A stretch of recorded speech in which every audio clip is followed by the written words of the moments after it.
Jerome Wade was 42 years old, and until that Tuesday night, he believed he had built something worth coming home to. He had spent 16 years turning a single used truck and a contractor's license into a six-figure business. 14 employees, 2 investment properties, a warehouse, and a family home he paid for in cash. He was the kind of man who measured twice and cut once, in work and in life. The kind of man people underestimated because his power was quiet. That night, searching his home office for a contract folder, he opened the wrong drawer. Inside was an unsealed manila envelope. Inside that envelope was a fully prepared divorce petition, filed 3 weeks ago, without a word to him, demanding 90% of everything Jerome Wade had ever built. His business, his properties, his home. A cash settlement on top of it all. Jerome sat completely still for 4 minutes. Then he photographed every page, replaced the envelope exactly as he found it, walked downstairs, and ate dinner across from his wife while she laughed at the television. She had no idea what she had just started. And she had no idea who she had underestimated. Before we jump into the story, comment where in the world you are watching from and subscribe, because tomorrow's story is one you need to hear. The Atlanta sky was still black when Jerome Wade pulled into the job site. No sunrise yet, just the orange glow of work lights strung across the frame of a half-built commercial building, and the smell of wet concrete and fresh-cut lumber hanging in the cold morning air. Jerome parked his truck, grabbed his hard hat from the passenger seat, and stepped out into the dark. He stood still for a moment, just listened. The hum of a generator, the distant clank of a metal pipe being moved somewhere behind the scaffolding, the sound of his site waking up. He had been coming to job sites before sunrise for 16 years. He still hadn't gotten tired of it. "Morning, Mr. Wade." Marcus, his foreman, came around the side of the building with a set of blueprints folded under one arm and a thermos of coffee in his other hand. Marcus was 51, built like a man who had been pouring concrete since his 20s, and Jerome trusted him more than almost anyone on earth. "Marcus," Jerome shook his hand. "Walk me through it." They spread the blueprints across the hood of Jerome's truck, and Marcus pointed out 3 things that needed decisions before noon: a load-bearing adjustment, a supplier delay on the steel brackets, and a drainage issue on the east side of the foundation. Jerome listened to all of it before he said a single word. That was his way. He absorbed, he thought. And then he spoke. "Push the supplier for a Thursday delivery," Jerome said. "If they can't commit, call Hendricks and get somebody out here to look at that drainage before we pour anything else on that side." Marcus nodded like he had expected exactly that answer. Jerome made his way through the site as the crew filtered in.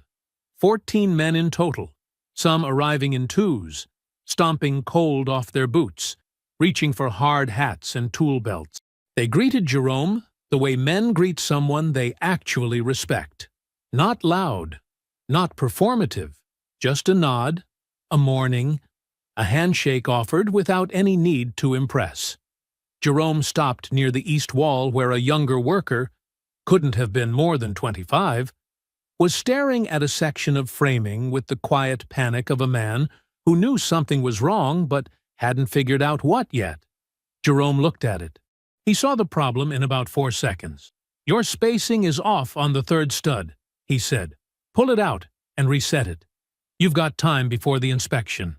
The young man looked relieved and embarrassed. Jerome waved the embarrassment off. "Everybody misses one," he said. "What matters is whether you fix it." That was Jerome Wade. That had always been Jerome Wade. He had built Wade & Sons Construction from nothing. That word, nothing, was not a figure of speech. There was no inheritance, no loan from family, no financial cushion of any kind. At 26 years old, he had a used truck, a contractor's license, and a willingness to outwork every other man bidding on the same small jobs. He started with residential repairs, then small commercial work, then larger contracts, He reinvested every dollar back into the business for the first 5 years and paid himself barely enough to live on. Now he employed 14 men. He owned the family home in a quiet suburb south of Atlanta. 4 bedrooms, a finished basement, a yard Diana had planted herself. He had 2 investment properties that generated steady rental income, a warehouse on the east side of the city where he stored equipment. His accountant, his brother Darnell, had run the numbers recently. Total asset value, conservative estimate, just under $1.1 million. Jerome had built every single piece of it with his own hands and his own decisions. He was 42 years old, and he had never taken a shortcut that he was ashamed of. He got home a little after 6 that evening. The house smelled like roasted chicken and rosemary.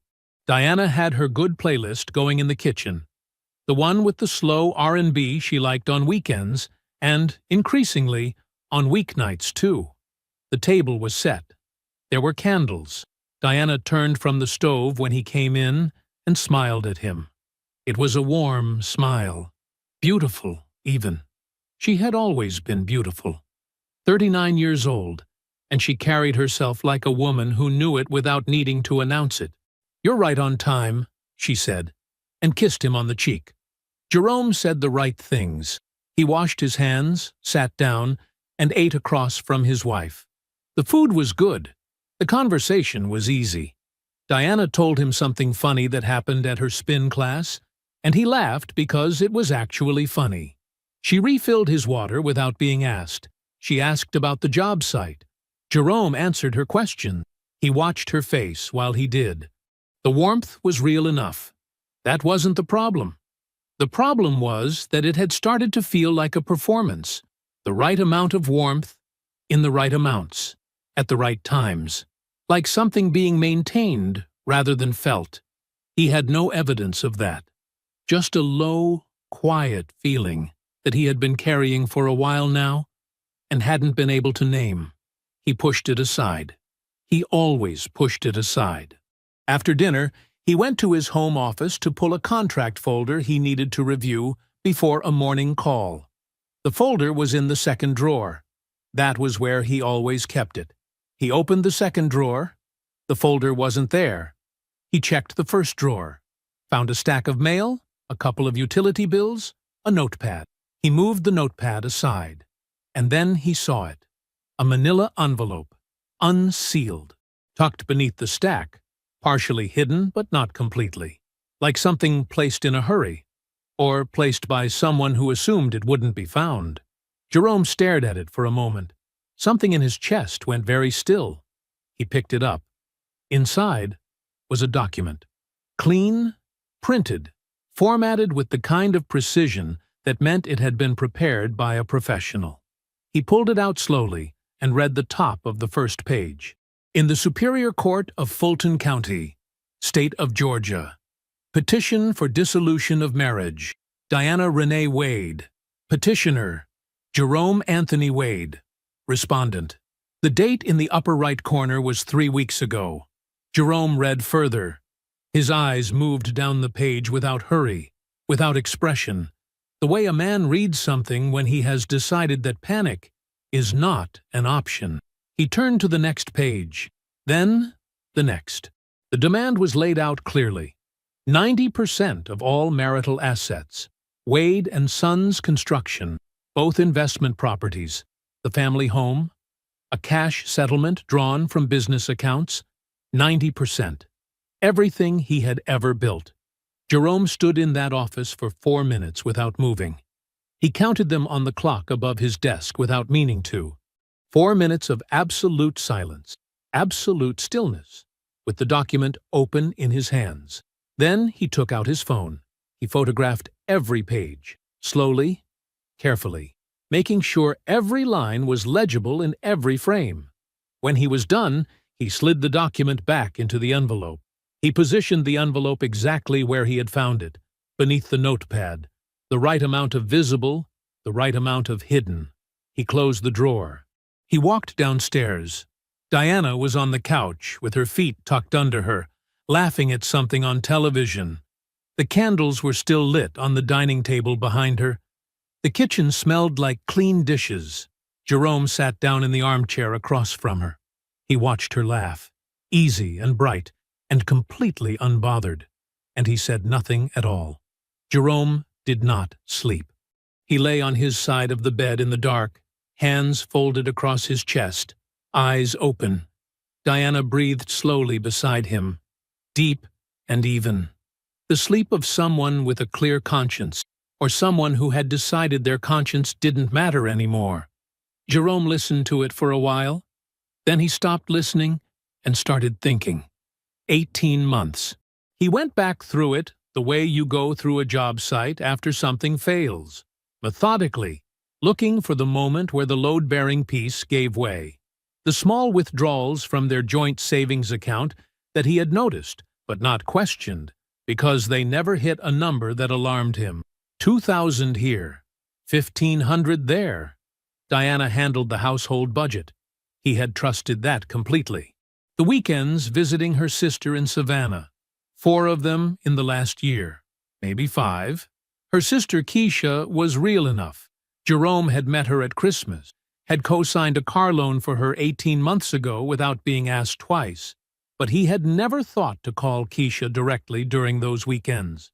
He had sent Diana text messages, and she had answered them from what he assumed was Savannah. He had assumed.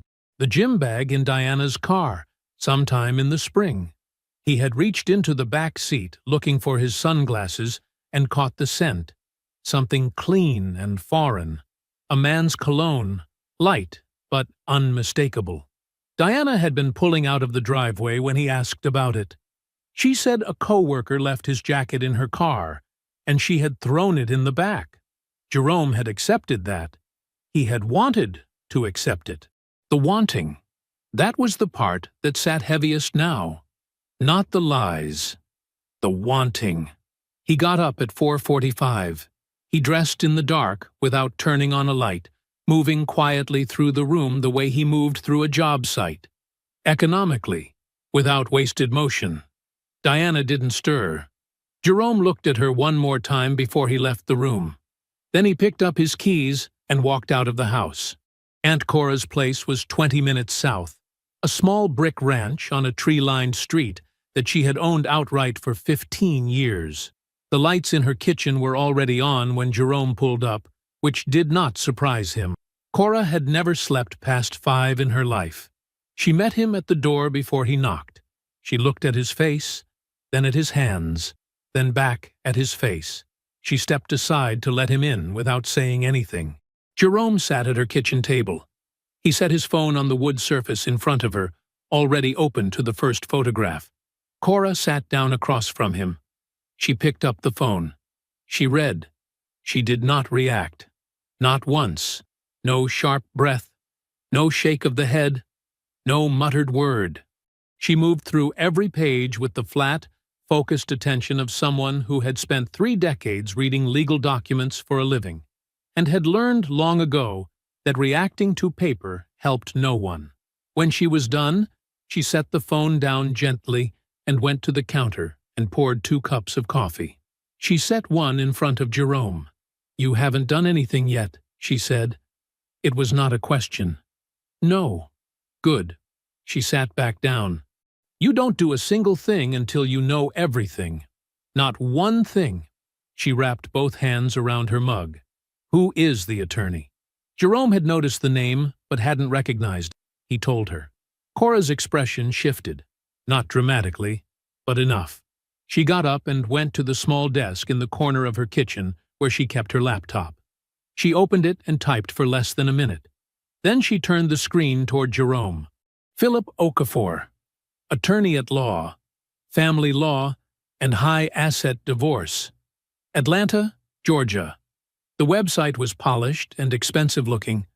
The bio was long. There were press mentions, local business journals, a few legal publications. His win rate in high-asset divorce cases was listed without apology. Jerome read it. His jaw tightened once. Then it was still. Cora turned the laptop back around and kept reading. Jerome drank his coffee. Outside, the first gray light of morning was beginning to show through the kitchen window. After a few minutes, Cora looked up. "Okafor doesn't come cheap," she said. "That man's retainer alone is probably $15,000–$20,000. She looked at Jerome steadily. "Somebody's been paying him for a while." Jerome sat with that for a moment. Then he reached for his phone and dialed his brother.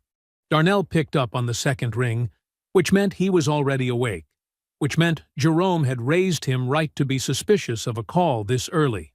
"It's me," Jerome said. "I need you on a secured line." A pause.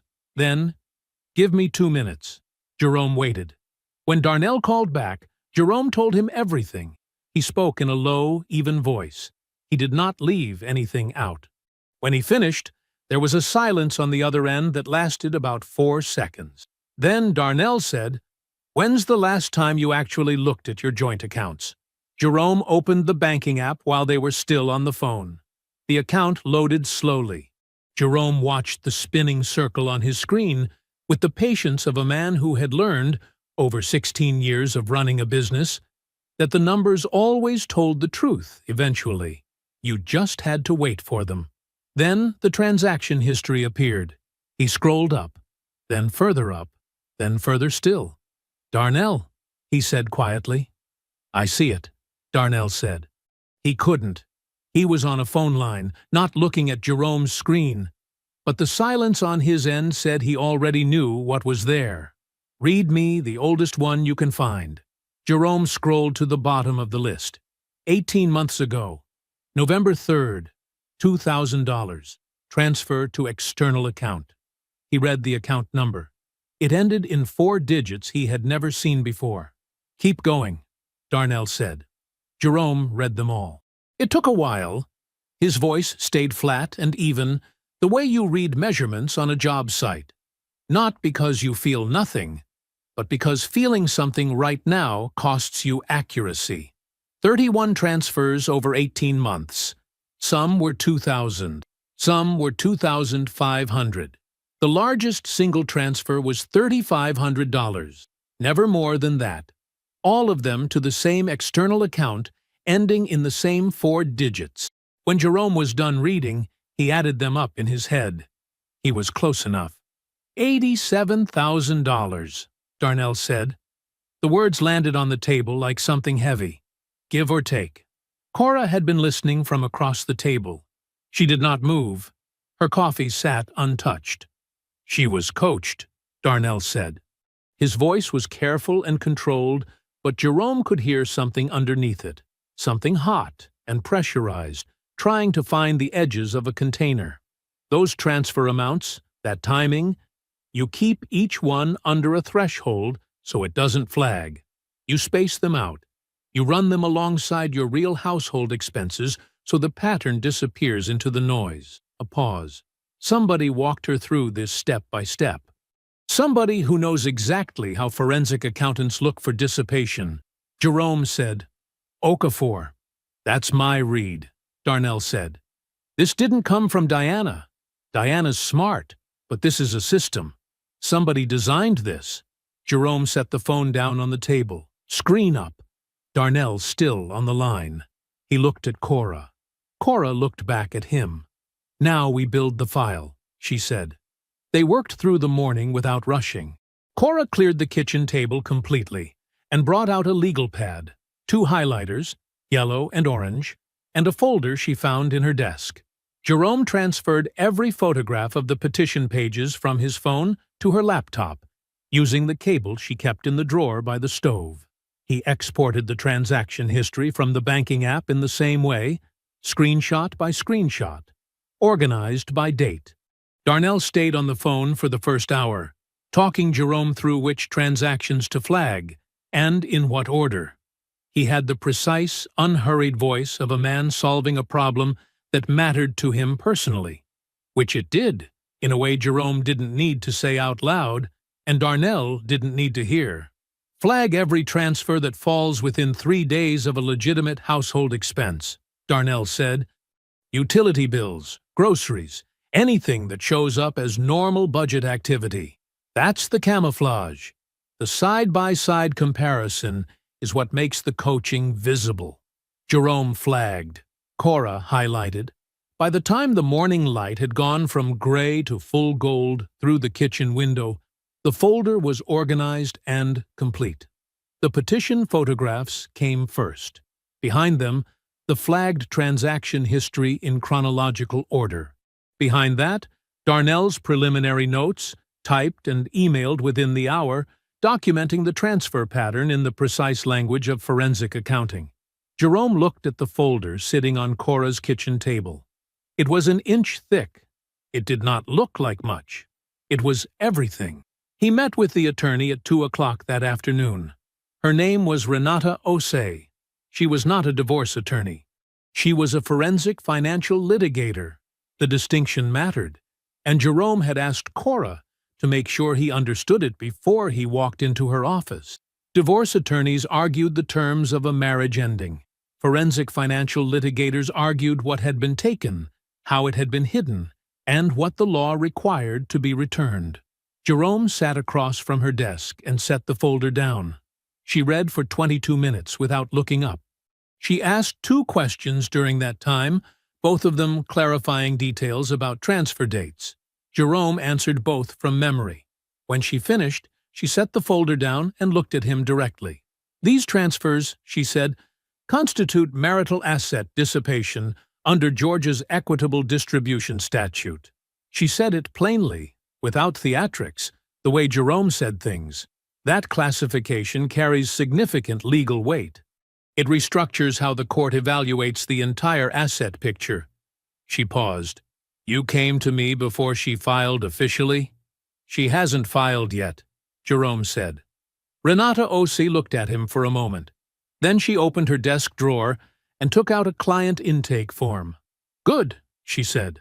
Jerome made dinner that evening. Grilled chicken, rice, the green beans Diana liked. Diana came in from wherever she had been at 6:15, set her bag on the chair by the door, and smiled when she saw the table set. She asked about his day. He told her it was fine. She talked about a co-worker's drama that he did not track closely. He listened, or appeared to. He passed her the green beans when she reached for them. She noticed nothing different about him at all. The process server found Jerome at 9:47 on a Thursday morning. Jerome was crouched beside a concrete form, checking a measurement with his foreman Marcus, when he heard the unfamiliar car pull up on the gravel lot. He registered it the way he registered everything on a job site, without turning his head, without stopping what he was doing. A white sedan. A man in a blue button-down shirt stepping out with a clipboard and an envelope. Jerome already knew what it was. He stood up slowly, handed the measuring tape back to Marcus, and walked toward the man. His boots were dusty. His work gloves were still on. He did not hurry. "Jerome Allen Wade," the man said. "That's me," Jerome said. The man held out the envelope. "You've been served." Jerome took it. He did not open it. He tucked it under his arm and turned back to Marcus, like the man in the blue shirt had simply handed him a supply invoice. But he felt his crew watching. He felt the site go a half-degree quieter. Not silent, never fully silent, but the particular stillness that spreads through a group of men when they sense something significant has just happened. Marcus was looking at him with a question on his face that he was too professional to ask out loud. Jerome said, "Waterline in Section 3 needs another look before we pour. Walk with me." Marcus walked with him. Jerome never opened the envelope on the site. He didn't need to. He already knew every word inside it. What Diana had told people was that she had tried. She'd told her friend Keisha that Jerome was cold, that he worked all the time and came home with nothing left for her. She'd told her mother that he kept her away from the finances, that she never really knew what they had or where it went. She'd told Sister Mitchell at church that she'd been praying about the marriage for a long time, and that sometimes God releases you from something that was never right to begin with. She had said all of this carefully, in the right order, to the right people, spread across the right number of weeks, so it didn't sound like a campaign. It sounded like grief, like the quiet unraveling of a woman who had stayed patient for too long. By the Thursday morning, the process server drove out to Jerome's job site. Diana had already moved her things into the guest room. She had already called a moving company and scheduled them for Saturday. She had already spoken to Philip twice that week. Brief calls, clipped and professional in tone, but both of them smiling on their ends of the line. She believed she held every card. What Diana did not know: 48 hours after Jerome found the envelope in the wrong drawer, Renata Osei had filed an emergency motion to freeze all joint marital assets, citing documented financial misconduct in the form of 31 structured transfers totaling $87,000 deliberately patterned to avoid detection. The motion had been granted. What Diana did not know: Renata had simultaneously filed a conflict of interest complaint with the State Bar of Georgia against Philip Okafor. The basis for that filing had come from Aunt Cora, who had spent one long evening on the phone with a retired court clerk she had known for 23 years. That clerk remembered a community magazine, the kind that covered charity events and nonprofit galas, with glossy photographs and careful captions, from 14 months ago. The photograph showed Diana and Okafor standing together at a fundraiser for an Atlanta Arts Foundation. They were not standing like attorney and client. They were standing arm in arm, turned slightly toward each other, her hand resting on the front of his jacket. Both dressed in coordinating deep blue, both laughing. The caption named them. The date was printed clearly below. That photograph predated Diana's formal retention of Okafor as her divorce attorney by 6 full months. 6 months during which Okafor had been her romantic partner, during which he had helped her design a legal strategy against her husband, during which he had coached her, step by careful step, through the structured transfer of $87,000 in marital assets. Cora had found the magazine in the archive of a library database at 11:30 at night and had emailed it to Jerome without a single word of commentary. The image said everything that needed to be said. Diana arrived at the courthouse that morning, like a woman walking into something she had already won. She wore a charcoal blazer and low heels. She had her leather portfolio under one arm. Okafor walked beside her, composed and immaculate in a dark suit, his posture carrying the easy confidence of a man who had never lost a case he considered important. They did not speak much in the hallway. They didn't need to. Renata Osei was already inside. Jerome sat beside her at the respondent's table. He was in a clean gray shirt and dark slacks. His hands were flat on the table. He had not looked at Diana when she walked in, and he did not look at her now. The judge reviewed the filings, all 3 of them, simultaneously. The freeze motion, the forensic financial report, the conflict of interest complaint, with the photograph attached as Exhibit A. Okafor saw the complaint before the judge spoke. Jerome watched him read it, watched the stillness come over him, the particular stillness of a man whose footing has just disappeared from under him. The judge did not take long. The asset petition was suspended pending a full forensic audit of all marital finances. Okafor was removed from the case pending bar review. A date was set. Parties were advised. It was over in 11 minutes. Diana stood in the hallway outside the courtroom doors. Her portfolio was still under her arm. Her heels were still on. Everything about her looked the same as when she had walked in, but her face had changed completely. She was crying, not the soft, practiced kind she had offered to Keisha and Sister Mitchell and her mother in all those careful conversations. This was something else, something involuntary. Her chin was trembling and her eyes were wet, and she was staring at a point on the hallway floor that held nothing at all. Okafor was already on his phone 6 feet away, his voice low and tightly controlled. Jerome walked out of the courtroom behind Renata. He passed Diana in the hallway. He did not stop. He did not look at her for longer than a single second, just long enough to register that she understood. 18 months of planning, 48 hours to take it apart. He put his sunglasses on and walked toward the exit. The Monday after the hearing, Diana hired a new attorney. Jerome found out through Renata, who found out through a court notification. The new attorney's name was Marcus Holt. Younger, less experienced, a solo practitioner who handled mostly straightforward divorces in Fulton County. Not the kind of man Okafor was, not even close. Jerome received this information, nodded once, and went back to reviewing a materials order for a job in Decatur. He did not discuss it with his crew. He did not call Darnell about it. He simply filed it in the back of his mind the way he filed everything, cleanly, without clutter, and returned to work. That was the thing Diana had never understood about him. She had expected him to fall apart when the papers were served. She had expected the public humiliation of being served at his own job site to crack something in him, to make him reactive, sloppy, emotional.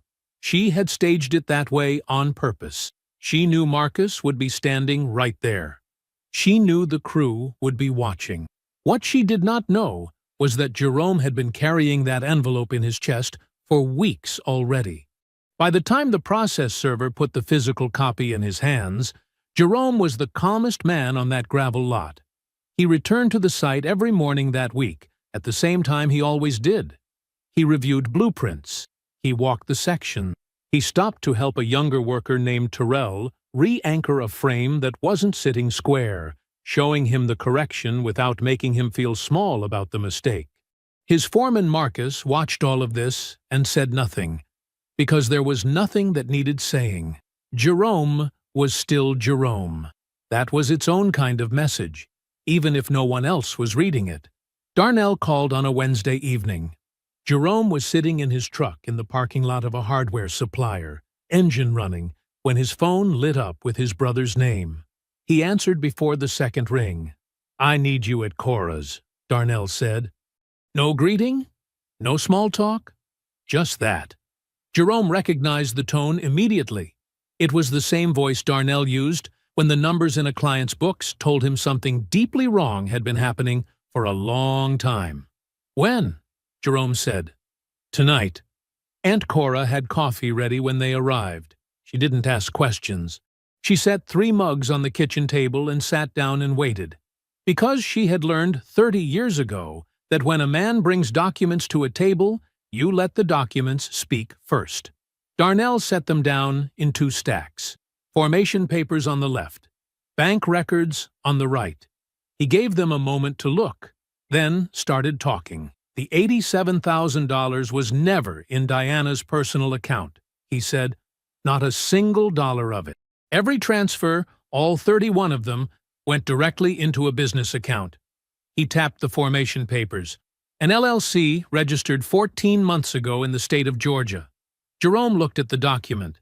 The LLC had 2 members listed: Diana Renee Wade, Philip A. Okafor. It has no stated business purpose, Darnell continued. His voice was steady, but Jerome could see the tension in his jaw, the effort it took to stay in the language of facts when fury was sitting right underneath. No contracts on file, no invoices, no clients, no operations of any kind. It was opened, it received funds, and it sat there. He paused. "Jerome, this thing was built for one reason: to catch your money and hold it somewhere you couldn't reach it." The kitchen was quiet. Cora wrapped both hands around her mug, but didn't drink from it. She was watching Jerome the way she always watched him in these moments, not with worry, but with the close attention of someone making sure a structure she trusted was still standing. Jerome looked at the bank records. He looked at the formation papers. He looked at both members' names printed on the registration document, his wife's name and her attorney's name, on a business entity created 14 months ago, 6 months before she ever formally hired him as her lawyer. 6 months of planning, 31 transfers, an LLC with no purpose except to swallow what he had spent 16 years building, dollar by dollar, so quietly he almost didn't notice. "She wasn't just leaving you," Darnell said. The words came out with a hard, flat precision. She was robbing you, and he built her the tool to do it. Jerome sat with that for a long moment. Then he pulled out his phone. He photographed every page, both stacks, front and back, in the clean light of Cora's kitchen. He opened his email, attached everything, and typed 4 words to Renata Ose. See attached. Call me. He set the phone face down on the table and looked at his brother. Renata will file the civil fraud claim in the morning, he said. Darnell nodded. Jerome was quiet for another moment. Then he picked up his phone again and scrolled to a different name. He stared at it briefly, not hesitating, just making sure. He pressed call. It rang twice before the man picked up. Pastor Boone, Jerome said. It's Jerome Wade. I'm sorry for the late hour. I need to ask you for some of your time. Jerome's office was not a fancy place. It was a converted room at the back of the Wade & Sons yard. Concrete floor, industrial shelving along one wall, a wide desk that had seen better days, and a window that looked out over the equipment lot. Blueprints were stacked in labeled tubes in the corner. A whiteboard covered in measurements and job codes took up most of the back wall. The room smelled like coffee and sawdust and work. Jerome had chosen this location deliberately. Not the attorney's office, not a restaurant, not anywhere that belonged to Diana's world or Diana's narrative. His office, his ground. Pastor Winston Boone arrived at 8:15 in the morning, 5 minutes early, in a dark gray overcoat and a pressed shirt, with no tie. He was a tall man, broad through the shoulders, with close-cropped silver hair, and the unhurried posture of someone who had learned long ago that stillness carried its own kind of authority. He shook Jerome's hand at the door with both of his. "Jerome," he said. His voice was low and careful. "Pastor." Jerome stepped back and let him in. "Thank you for coming." Jerome poured them both coffee without asking. He set the mugs on the desk and sat down across from Boone, and for a moment neither of them said anything. The yard outside was already coming to life, the sound of an engine turning over, someone calling to someone else across the gravel. Then Jerome opened the folder on the desk. He did not rush. He did not explain ahead of the documents. He simply laid each page down, one at a time, the way a man sets bricks, level, deliberate, patient. First, the LLC formation papers, Diana's name, Okafor's name, the registration date, 14 months ago. Boone looked at them. He didn't pick them up yet. He just looked. Second, the transfer records, all 31 of them, the amounts, the dates, the destination account. $87,000, moved in careful, quiet pieces over 18 months, all of it flowing into that same LLC. Third, the photograph. It was printed on plain paper, pulled from a community magazine's website, time-stamped from a charity gala 14 months ago. Diana stood beside Philip Okafor in a room full of dressed-up people, and they were not standing the way a client stands beside an attorney. They were standing the way two people stand when they are not thinking about how they look, because they are not thinking about anything except each other. His hand on the small of her back, her head tilted toward him, laughing at something he'd said. Coordinating outfits, his tie, her dress, the same deep burgundy. 14 months ago, half a year before Diana ever formally hired him. Boone picked up the photograph. He looked at it for a long time. Jerome drank his coffee and waited. The pastor set the photograph down and looked at the transfer records again. Then the formation papers. Then back at the photograph. His jaw moved slightly, the way a man's jaw moves when he is holding something inside that wants to come out differently. When he finally looked up, his eyes were steady, but something behind them had shifted. The specific look of a principled man who has just understood exactly how his goodness was used against someone else. "She told me," he started, then stopped. He pressed his lips together. "She came to me 10 months ago. She told me the marriage had broken down, that you were closed off, that she felt invisible in her own home. He paused. I believed her, Jerome. I had no reason not to. I know that, Jerome said. I spoke on her behalf, not in court, but to people, to her mother, to members of the congregation. Boone's voice dropped. I gave her my credibility because I thought I was helping a woman in pain.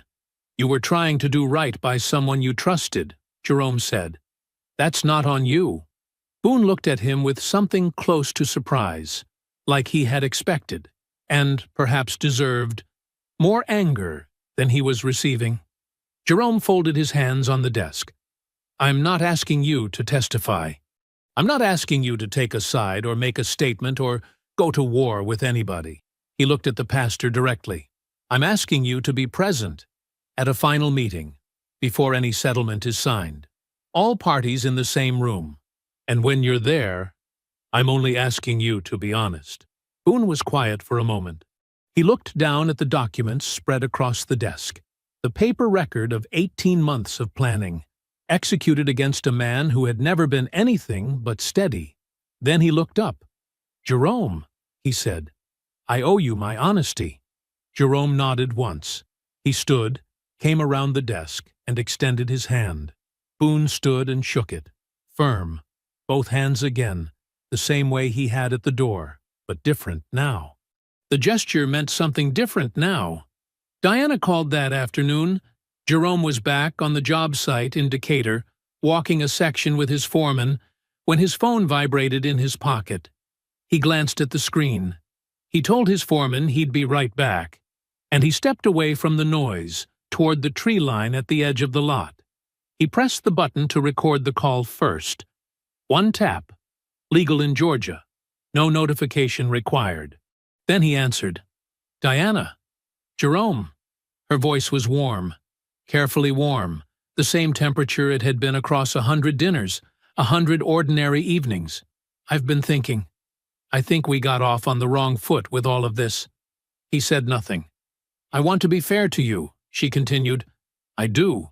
I think 60% is a much more reasonable place for us to land, if you're willing to let the LLC thing go.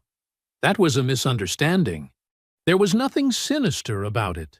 Jerome listened to every word. He kept his breathing even. He watched a hawk circle slowly above the tree line, riding the warm air without moving its wings.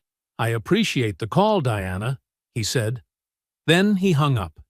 He stood there for one more moment, looking up at the hawk.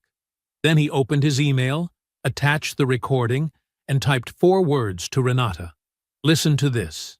Today? He put the phone in his pocket and walked back to his foreman. Where were we? He said. The subpoena results came back on a Wednesday. Jerome was at his desk when Renata called. She didn't lead with pleasantries. That was one of the things he appreciated about her. She spoke like a surgeon, clean and direct. The LLC account records are in, she said. I need you to look at something. He drove to her office that afternoon. She had the documents spread across her conference table, flagged in 2 places with yellow sticky notes. Jerome looked where she pointed. The first flag, a wire transfer, $12,000, sent 14 months ago, 3 days after the LLC was formed. The originating account belonged to Margaret Holloway, Diana's mother. The second flag, another wire, $8,500, sent 6 weeks later. Originating account, a joint checking account held in the names of Diana Wade and Keisha Holloway, Diana's younger sister. Jerome stood over the table and read both entries twice. He did not sit down. He did not say anything for a moment. He just stood there, very still, looking at the numbers. Margaret Holloway, whose mortgage was 3 months behind in 2022, whose phone rang at 10 o'clock on a Tuesday night, panicked and crying, and Jerome had picked up. Jerome had called his bank the next morning and wired the difference himself. No paperwork, no conditions, because she was family. Keisha Holloway, whose car note she couldn't cover the year before, who had called Diana, and Diana had come to Jerome, and Jerome had co-signed the loan without hesitation because Keisha was 29 years old and trying to get her footing, and that's what you do for people who are trying. These were not strangers. These were women who had sat at his dinner table, women who had hugged him at Christmas, women whose financial emergencies he had quietly absorbed without complaint or expectation of anything back. And they had wired money, their own money, or what passed for it, into a shell company designed to drain him. Jerome straightened up. "All right," he said quietly. He did not call Renata about next steps. Not yet. He thanked her, picked up a copy of the records, and walked back to his truck. He called Margaret first. He kept his voice even. He told her he wanted to sit down, privately, before the civil case moved any further, that he thought some things needed to be said face to face, between people who knew each other. He said he was asking Diana and Keisha to be there too. Margaret was quiet on the phone for longer than was comfortable. Then she said, "Okay, Jerome." He called Keisha next. She sounded guarded before he'd finished the first sentence. But she said yes. He texted Diana last. "My aunt's house, Saturday morning, 10 a.m. Come." Diana responded 20 minutes later. "Okay." Aunt Cora's living room was not large. It was warm and clean and filled with 30 years of accumulated life. Framed photographs on the walls, a shelf of thick binders from her paralegal days, a rug worn soft underfoot from decades of foot traffic. She had set out coffee and glasses of water on the side table without anyone asking her to. Cora herself sat in the armchair in the corner, hands folded in her lap, saying nothing. She had dressed like she was going to church. Jerome had told her what was coming, and she had simply said, "I'll be here." Margaret arrived first, with Keisha beside her. Margaret was 58, small and soft-spoken, with Diana's same wide eyes and careful posture. Keisha was taller, quieter by nature, with her arms crossed before she even sat down. Diana came last. She wore no makeup. That was the first thing Jerome noticed. She had not performed for this room. They sat on the couch and the love seat, the three of them arranged in a loose triangle. Jerome stood at the table. He did not sit. He opened the folder. He laid the documents down one at a time. The LLC formation papers, the transfer records from the marital accounts. Then the two bank records, each with its originating account name printed clearly at the top. Margaret Holloway, $12,000. Diana Wade. Keisha Holloway, $8,500. He set them down slowly, the way he always did. Level, patient, no theatrics. Margaret looked at the papers for 5 seconds. Then her face crumpled, and she started to cry.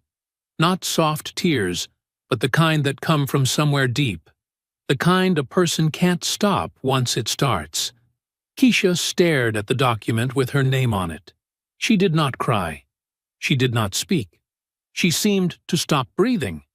Her arms, still crossed, tightened against her chest like she was trying to hold herself together. Diana looked at the table, not at the documents, at the table itself, at the worn wood grain beneath them, like she was somewhere else entirely. Jerome looked at all three of them. He took his time. Then he said it. "I don't want your apology." His voice was calm, completely calm. "I want you to understand that I have everything." He closed the folder. He picked it up off the table. He walked out of the room first. Renata's conference room was on the 14th floor of a glass office building in Midtown Atlanta. Floor-to-ceiling windows. A long rectangular table in dark wood. 8 chairs. A credenza along the far wall holding a coffee service nobody touched. The room felt expensive. That was the point. Jerome arrived first, at 8:45. He set his folder on the table in front of his chair, poured himself a cup of coffee, and stood at the window looking out at the city while the room filled around him. Darnell came in next, in a dark gray suit, a banker's briefcase under his arm. He and Jerome exchanged a look, but didn't speak. There was nothing left to plan. Everything had already been planned. Aunt Cora arrived wearing the same composed expression she had worn at every step of this.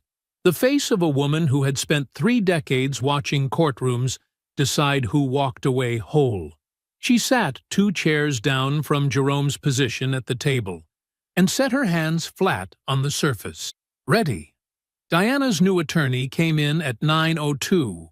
His name was Marcus Fels, mid-30s, pressed suit, the careful energy of a man who had read the file and understood exactly how thin his position was. He nodded at Renata. He did not look at Jerome. Diana walked in behind him. She wore a cream blouse and dark slacks. Her hair was neat. Her face was composed in the way that requires real effort. The muscles just slightly too controlled, the jaw just slightly too still. She did not look at Jerome either. Pastor Winston Boone entered last. He was a large man, broad-shouldered, with close-cropped silver hair, and the slow, deliberate walk of someone who knew that his presence already carried weight before he said a word. He wore a dark suit and no tie. He nodded at Jerome when he came through the door.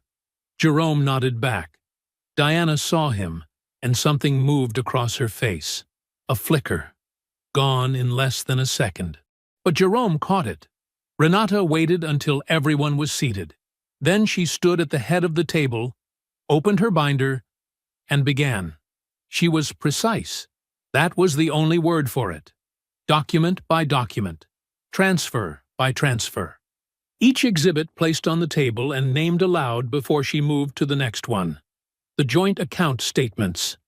18 months of transfers, each one flagged, each one dated, and totaled. $87,000, assembled patiently over a year and a half, in amounts small enough to read as noise. The LLC formation papers. Diana Wade and Philip Okafor, co-members, filed 14 months ago. No stated business purpose, no contracts, no operations. A shell built specifically to hold what was taken. The banking records for the LLC account. Every deposit logged, including the 2 wires, Margaret Holloway's $12,000, Keisha's $8,500, both flagged in yellow, both sitting on the table where everyone in the room could read them clearly. The gala photograph. Diana and Okafor, arm in arm, both dressed to match, both laughing. Dated 14 months before Diana ever claimed the marriage had broken down. Dated 6 months before she formally retained him as her attorney. The phone recording. Renata did not play it aloud, but she placed the transcript in front of Fels without comment. He read the first 2 lines.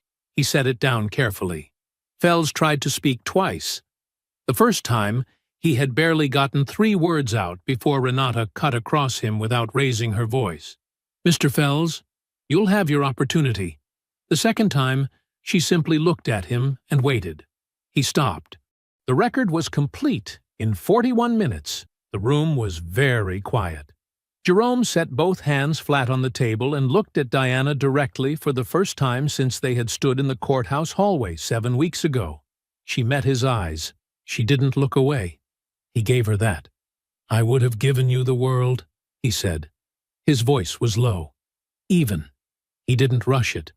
"If you had come to me honestly, if you had told me you were unhappy, told me you wanted out, I would have sat down with you and made it fair. I would have walked away from things I built with my own hands, if that's what it took. Because that's what a person does, when they respect the one they're leaving." He paused. "What you couldn't account for was that I was paying attention. I was always paying attention. You just decided that meant I wasn't smart enough to see." He looked at the folder in front of him, then back at her. "You don't get to keep what my hands built." Silence. Then Pastor Boone leaned forward slightly in his chair. He did not look at Jerome. He looked only at Diana, and his voice, when it came, was quiet, not harsh, not theatrical, just honest in the way that cuts deeper than anger ever could. "Diana," he said, "I've known you for 7 years. I married you and Jerome in my church. When you came to me, I believed you. I didn't have any reason not to." He gestured once, briefly, toward the documents on the table. "Now I do." He folded his hands. "I was used as a witness for something that wasn't true.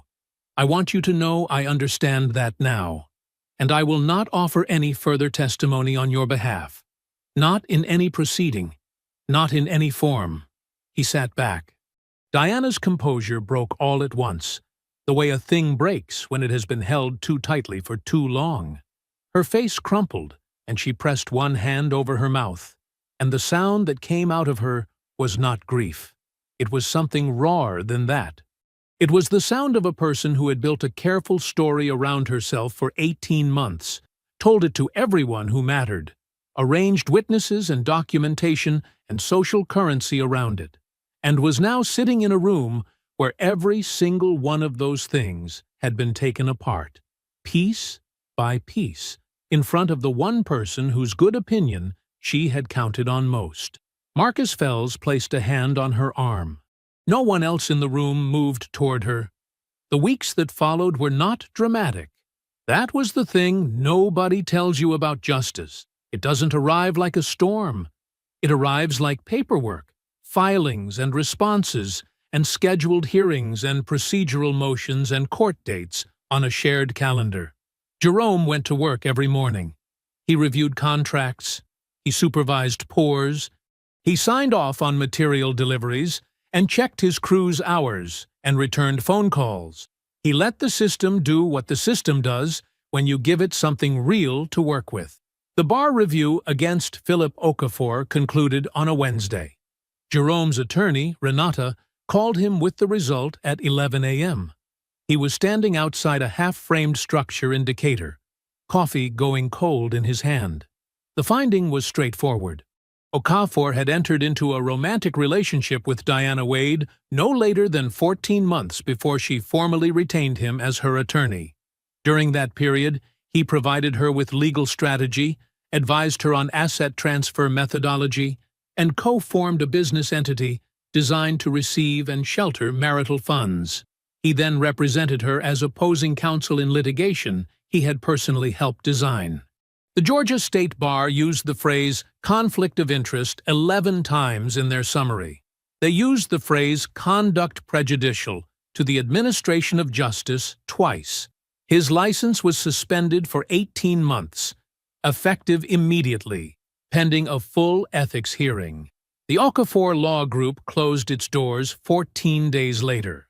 His two associates found positions elsewhere. His paralegals sent out a form letter to active clients. The office in Buckhead, the one with the framed press clippings and the reputation built over 15 years, went quiet. Jerome heard all of this through Renata. He did not seek the information out. It arrived, and he received it, and he went back to whatever he was doing. The LLC was dissolved by court order on a Thursday afternoon. The judge's language was plain. The entity had been formed with no legitimate business purpose and had functioned solely as a vehicle to shelter funds dissipated from the marital estate. The account was frozen. The assets ordered returned. Diana and Okafor were jointly liable. The math, once the court finished with it, came out to this. The original $87,000, Margaret Holloway's $12,000, Keisha's $8,500. Every dollar, traced and documented by Darnell's forensic work, by Renata's filings, by a paper trail so complete that Diana's new attorney had stopped attempting to contest the figures 3 weeks into the process. With court-ordered penalties applied, the total returned to the marital estate came to just over $126,000. The divorce settlement was restructured entirely. Georgia's equitable distribution doctrine does not guarantee a 50-50 split. What it guarantees is a fair division of what the marriage actually produced. And when a court finds documented dissipation, documented fraud, and a coordinated scheme to strip a marital estate before proceedings begin, the calculus shifts considerably. Diana's new attorney filed 2 amended proposals before he finally advised her, in writing, to accept what the court was prepared to award. She received 9%, personal belongings. The car she had been driving, a 2021 Accord, purchased jointly, which Jerome had never disputed. A small allocation from the restored marital estate that, on paper, looked like something. She received no stake in Wade and Sons construction, no claim on either investment property, no claim on the family home, no cash settlement. Okafor, suspended and facing civil liability of his own, could no longer contribute to her legal costs. Marcus Fells, to his credit, had done competent work. He had simply been handed an unwinnable case. His fees, no longer absorbed by anyone but Diana, consumed nearly everything the 9% represented. Jerome's attorney never said the word victory when she spoke to him about it. She was too professional for that. But the numbers said everything that needed saying. The call came on a Tuesday morning. Jerome was on the site, a commercial renovation in College Park, a project his crew had been on for 6 weeks. He was walking the second floor with his foreman, Marcus, reviewing a framing issue near the east stairwell when his phone buzzed. Renata. He held up one finger to Marcus and stepped away. She told him the judgment had been signed. Her voice was measured, the same way it always was. She told him it was official, that the documentation would be filed with the clerk by end of day, and that she would send him a complete copy by evening. Jerome thanked her. He meant it. He came back to Marcus and said, quietly, that the paperwork was done. Marcus looked at him for a moment. Then he put out his hand. Jerome shook it. He called Darnell from the parking lot, standing next to his truck with the morning sun already warm on his shoulders. Darnell picked up on the second ring. "It's done," Jerome said. He heard Darnell exhale, a long, slow breath, and then his brother said, "Good." Just that. One word. The way men who understand each other sometimes communicate everything in a single syllable. He called Aunt Cora next. She picked up before the second ring. "It's done," he said again. She was quiet for a moment. When she spoke, her voice was steady. "Come by this week," she said. "I'll cook."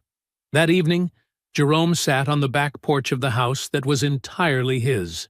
The yard was dark beyond the porch light. Crickets in the hedgerow, the distant sound of a car on the street. He had his coffee in both hands, and he sat with it, and did not reach for his phone, and did not turn on any music. He drank his coffee in the quiet, and let the quiet be what it was. 14 months later, Jerome Wade pulled his truck into a job site he had been thinking about for 3 years. The permit board stood at the entrance, staked into the Georgia clay, white and clean in the early morning light. The name printed across the top of it, Wade and Sons Construction, was the same name it had always been. But the project behind it was not. This was a 4-story mixed-use commercial build in southwest Atlanta. Retail on the ground floor, office space above, a city contract, the kind of work that 2 years ago Jerome had been bidding on without winning, the kind of work that had felt, for a long time, like it was sitting just beyond his reach. His reach had gotten longer. He stood at the board for a moment, coffee thermos in his hand, and read his own name in the morning quiet. Then he put on his hard hat and walked the perimeter. The crew had grown.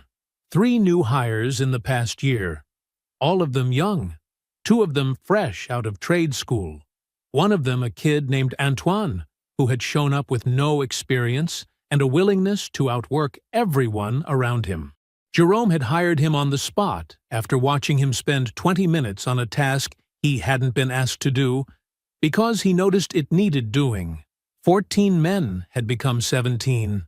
The warehouse expansion, which had broken ground in the spring, had created enough additional storage and staging capacity to run 2 large projects simultaneously for the first time in the company's history.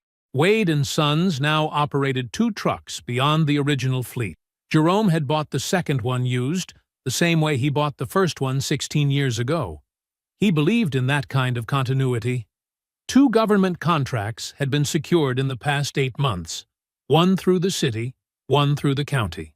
Both required documentation, compliance filings, and a financial audit that Darnell had prepared with the same forensic precision he had brought to the worst moment of Jerome's life. The irony was not lost on either of them. What Darnell built in crisis had become the foundation of the firm's most significant growth period. They had lunch every Thursday. Same diner off Cascade, same booth near the back. They talked business for the first half hour, and then they talked about everything else. It was the kind of rhythm that doesn't get built quickly. It had been building their whole lives, but the last 14 months had welded it into something permanent. Aunt Cora was not retired anymore. She had accepted what she called a consulting arrangement. Her words, spoken with the particular satisfaction of a woman who had found a second purpose, with Renata's firm, 3 days a week.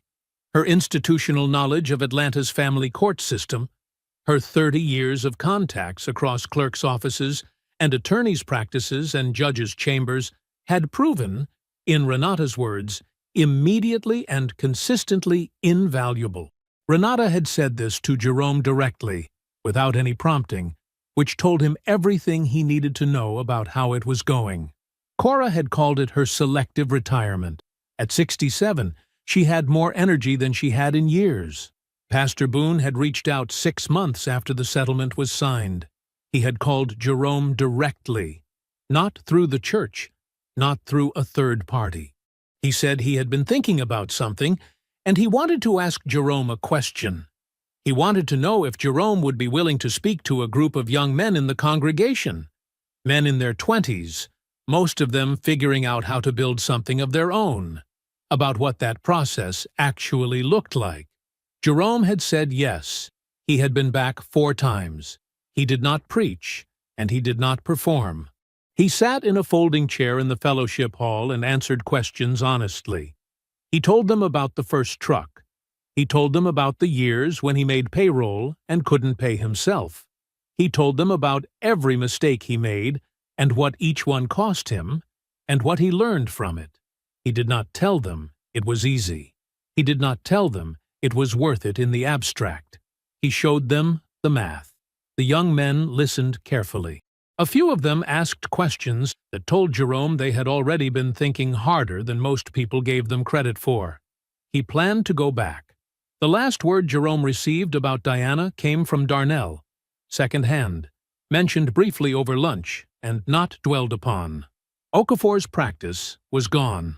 Diana had relocated to another county and was working retail management. Darnell had said it the way he said most things, plainly, without decoration. Jerome had nodded once and picked up his coffee cup. He did not comment. He did not feel what he might have expected to feel. The information arrived and passed through him like weather, like something that had happened far away to people he no longer had reason to think about.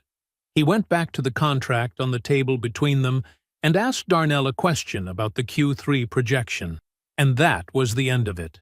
Now, Jerome stood on the new site and watched his crew move, steel framing rising against an Atlanta sky that was pale and wide and just beginning to catch the morning light. The sound of work, metal on metal, voices calling measurements, boots on fresh concrete. His name on the permit board behind him. A young worker came up beside him, 22, maybe 23. He had been on the crew for 3 months and asked good questions and listened to the answers. He stood next to Jerome and looked up at the frame going up against the sky. "Mr. Wade," he said, "how long did it take you to get here?" Jerome looked at the steel rising. He looked at the Atlanta skyline stretching beyond it, gray and gold in the early light. He thought about the first truck. He thought about the first contract. He thought about every morning he had shown up, when showing up was the only thing he had to offer. "My whole life," he said. "Every single day of it." He put on his hard hat and walked toward the work. I hope you enjoyed that one. Be sure to like the video and subscribe so you don't miss the next story.